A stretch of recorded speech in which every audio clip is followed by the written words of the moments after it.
4 years ago, my LDL was 158, and last January it was 80.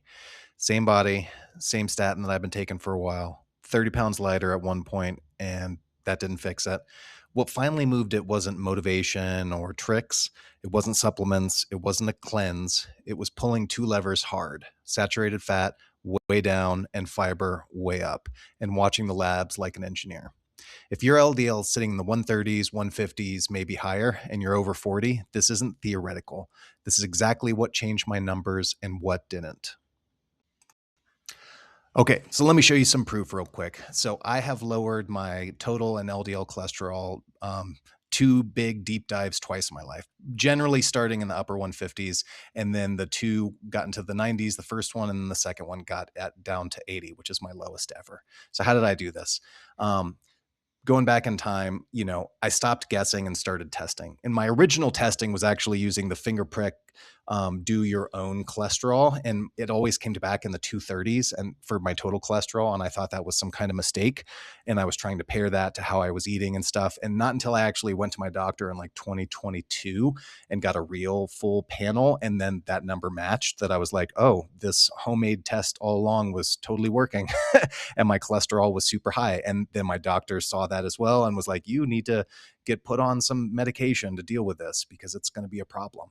And so now what I do is I just use Quest over and over again, because with Quest, I can basically get these charts. This is a screenshot from Quest, and I can see how it tracks over time. And then when I compare it to my food logs and stuff, that's how I can see where things really work. So I do the lipid panel tests on my own. Not always. I discuss these with my doctor and my plans and my heart disease risk, because that's their job to tell me, like, is this going to turn into heart disease and strokes?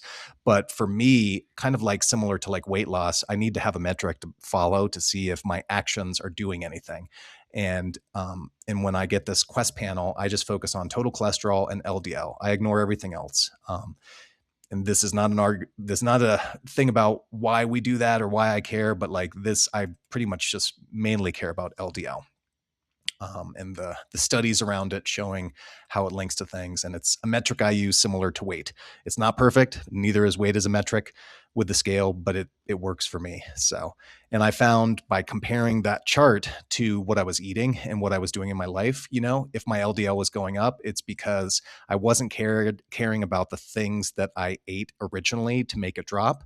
And I was eating out a lot more, which basically meant more fried food, more ice cream, more pizza, more meat, so on and so forth. And my saturated fat just started going through the roof. And those things just kind of lined up. When my LDL was going down, my fiber was high. I was eating a lot of high fiber foods that I liked that were also kind of shown to reduce your LDL cholesterol. And generally, I'd also removed almost all animal products and dairy, because big ones for me would be like the butter and cookies and eating out at Dairy Queen and Andy's custard, things like that. I do a lot. Or Chinese scoops, which here in Colorado, basically you can get like Chinese by the scoop, and it's like $2 a scoop. And it's just so cheap. It's a ton of food, but like it also ends up being a lot of fried food and a lot of saturated fat. And it's hard to say no to it because it's so budget worthy, but it's not the healthiest food for you from my experience and from my numbers. So again, I'm not a doctor. Talk to your doctor about all this stuff. I'm just showing you my results and what worked for me and how my eating patterns matched my lab results. So that doctor wanted me to start on a statin, rosuvastatin, and I ignored it for a whole year. I was like, I'm just going to figure it out with diet. And if we go back to my charts here, I don't have the original one from 2022 because I wasn't going to Quest. That was separately through my doctor, but I got it from like, the 150s down to 132 with just diet. And that was pretty good, but I was still in the red. And then I started taking the 5 milligrams rosuvastatin, and that got it to go down a little bit more. But even when I bumped it up to the doctor's 10 milligrams a day, it still kind of like kept me at this level. It wasn't getting me as far down as I wanted to go. So, and I don't have it here in the notes. I should have it in here, but I don't. I picked up this book called Cholesterol Down, and it was all about like these healthy foods that you can eat, like oats, apples, beans, so on and so forth, that were shown in various studies throughout the 80s and 90s and more recent to lower your LDL cholesterol and your cholesterol in general. So I just started making meals around those foods, and that really worked for me. That's how I got the first dip down here in spring 2024, because I bought that book in like January or something like that, and I started really like every breakfast was something with oats, every lunch had beans, or during the day I had some big bean meal, and then I had like soy or garlic or some of the other things that are in the book that lowers your LDL. And I basically just tried to shotgun it and do everything. And that really worked. It got down super low compared to my historicals. And I was kind of impressed by it, So somewhere in there, the combo of reducing my meat and dairy and like power loading on these high fiber LDL lowering foods, and then the minimum dose of rosuvastatin, and I like dropped it like a rock, So 10 milligrams in the loose diet didn't really help. 10 milligrams in the tight diet. Now we're getting to the 90s and the 80s for the LDL, and I really liked that. One other thing that happened during this whole time of the dips that you saw on that chart, in 2025, I lost like 30 pounds after my daughter was born, and just like, got to get healthy, got to live longer, because I'm like an older guy and a young baby, and I want to see her live this cool life. But anyways, so I did the thing I've done in the past. I tracked my calories, and after a couple months, I lost like 30 pounds. And that has always worked for me in the past. But what was surprising to me is that it didn't really drop my LDL numbers. They had still been creeping up since before my daughter was born, because I was eating a lot of junk and stuff. And they stayed up there. And I was kind of shocked, like, because you hear that if you lose weight, your LDL and your total goes down, and it just didn't happen for me, not for this body, I guess, so I assumed lighter body, lower LDL, and not necessarily for me. What seemed to matter more for me was eat less saturated fat, and I'll throw that in there, and more soluble fiber. Those were the two magic levers that seemed to work really, really good for me when I did those things combined. And I've never experimented with one versus the other, so I can't say it's more fiber or more. I don't really know. I always did them at the same time. Similarly, like, I beefed up my milligrams from 5 to 10. And then, months later, I went ahead and added a whole bunch of soluble fiber and then dropped the saturated fat. And I still got huge results. So it's hard for me to parse out exactly what did what.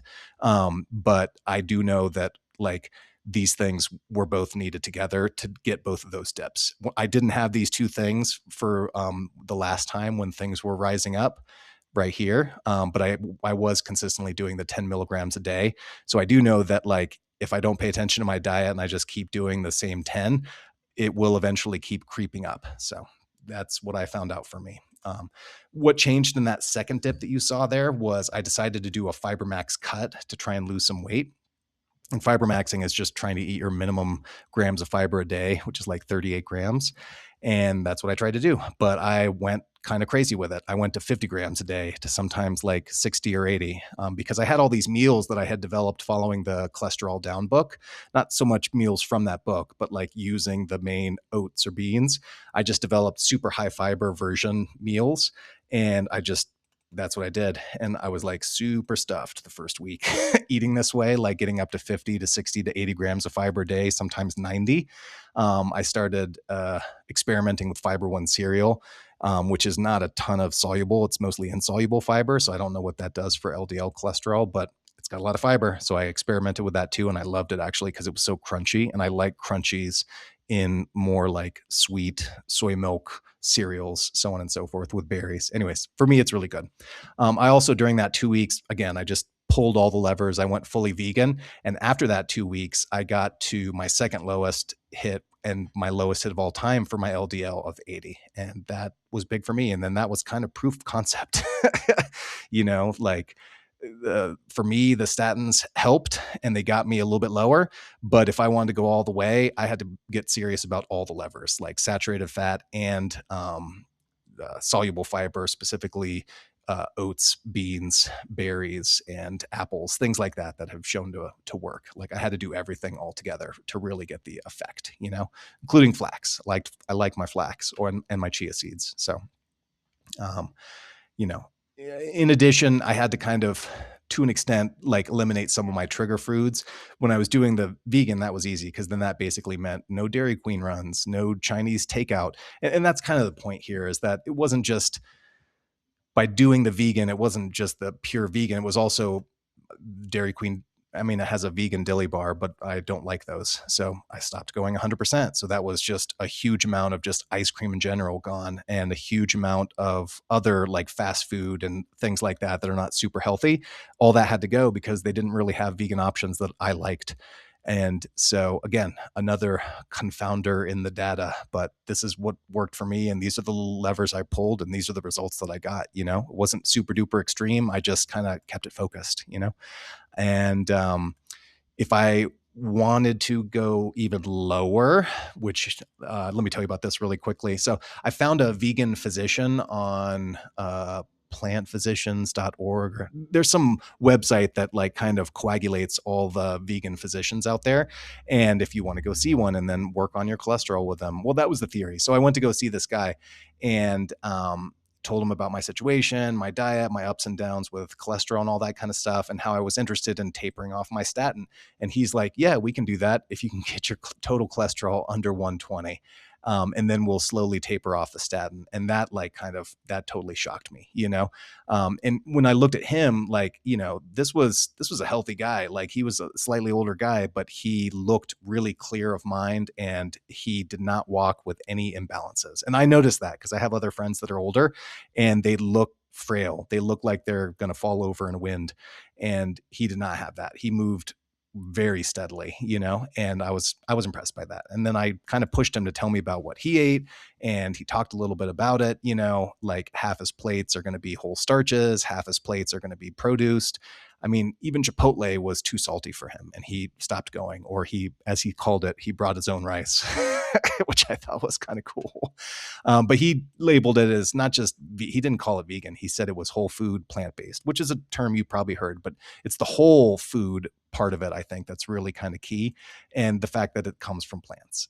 That was like, the eye-opening was not that part. The eye-opening was 120. Like, this is like Olympic level, let's lower our cholesterol type stuff. So I haven't gone there yet. I haven't done like the super whole, like 100% whole food and all that kind of stuff right now. Do I want to keep the statin and run an A- diet, or do I want to go all in and see how low I can get with diet alone? I haven't decided, but I know the levers that worked for me and for this body. So again, what took me from my high to my low here was not supplements. It wasn't detoxes. It wasn't doing some quick reset. And it definitely wasn't weight loss, sadly. It was, that low dose statin, going fully plant-based and raising my fiber into the 30 to 50 gram a day range. And not just that, but also eating whole food like beans and oats and specific fiber sources that, were from that book that like lower LDL. Like, when I do plenty of oats and plenty of beans every day, and I keep my fiber super high, like at 50 grams is what I like to kind of target for. And everything's plant-based, no more Dairy Queen. Just, if I want ice cream, I go to the grocery store and I get the vegan stuff. And I don't like that as much, so I get it less often. So a little bit less unhealthy stuff in general. When I do all that, my LDL looks golden.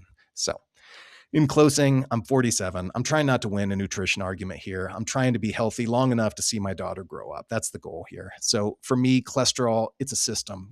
Medication lowers my ceiling, diet determines the floor, and where I want to go from there, I feel like I have a lot of control over. If you want to run the same experiment, work with your doctor, get a lipid panel, build, some simple high fiber days using like high fiber meals. I have a Chipotle thing that I do that's 35 grams, and right there is your fiber max in one meal. And just repeat that over and over again. And that's the experiment. So if you want to see some of the meals that I ate and get some other high fiber ideas, you can go here and you can pick those up for free. Or if you're on your TV or something like that, you can scan this QR code and that'll go to this as well. It's just like a PDF of just very simple recipes that I ate, like my Chipotle meal and so on and so forth. And my Fiber One cereal recipe, which is a concoction of all these crazy fiber additives to it. And I think it tastes great, and I don't really want Dairy Queen after I eat that thing. So that cereal meal for me is like my dinner that takes away ice cream desires. So no hacks, just levers, and I'll see you in the next video. So scroll up here so my editor doesn't cut this off, and I'll see you next time.